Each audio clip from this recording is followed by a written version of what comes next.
What I'd like to do for these next couple of minutes is to just blast through some prophecies in the Old Testament regarding the coming of Messiah.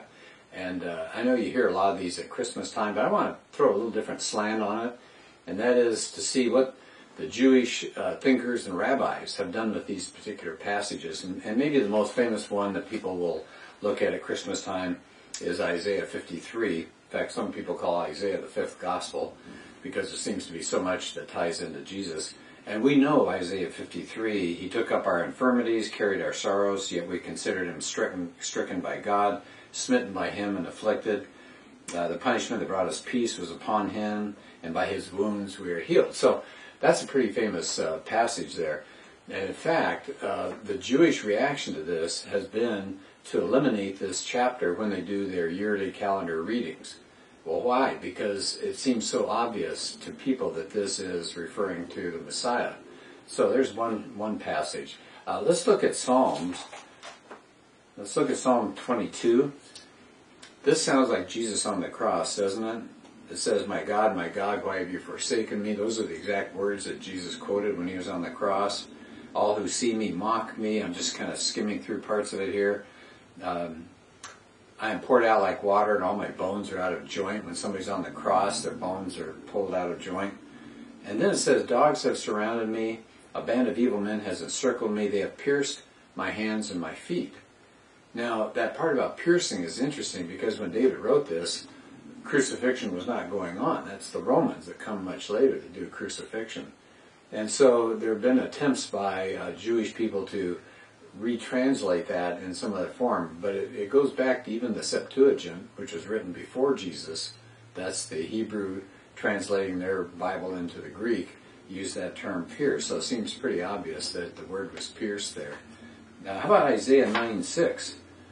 Here's what it says. "For to us a child is born, and to us a son is given, the government will be on his shoulders." And listen to this. "He will be called Wonderful Counselor, Mighty God, Everlasting Father, Prince of Peace." So what happens when the Jewish scholars get a hold of this one? They change the translation so it says something like this. "And he will say, God is a wonderful counselor and an everlasting Father." They throw the verb "is," as if he is saying, this is what God is like. But that's not what it says. It says, this baby that's born is going to be called God. And that verb "is," according to scholars, was not there at all in the original. So they're trying to change that verse a little bit. Let's try one back in Genesis.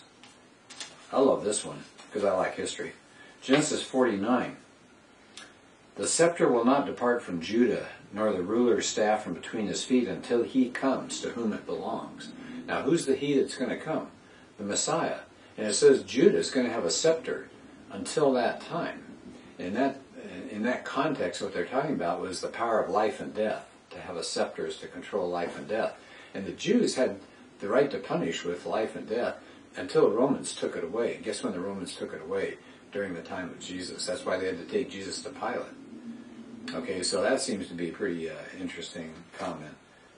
One more maybe, and then we'll have to knock it off here. But Daniel 9 is that famous passage about from the issuing of the decree to restore and rebuild Jerusalem until the Anointed One comes. There are going to be 7 sevens, 62 sevens. So people will sit there and run the numbers on this, and it ends up, if you start with the decree of Artaxerxes, you run those numbers as sevens of years, you get to the time of Jesus.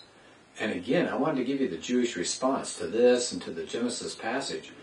Rabbis, and it's stated right in the Talmud, it says, we have lost the time. The Messiah didn't come when he should have come during this time, when the scepter was taken away from Judah. And in fact, some rabbis were told by famous Jewish scholars later, don't have your congregation, don't have your synagogue read this Daniel passage, because they're going to get confused. The Messiah didn't come in that time period where Daniel said he would come. So it's interesting just to hear the Jewish response. These verses from all over the Old Testament seem to talk about a Messiah who's going to do certain things, and it all points very specifically to Jesus.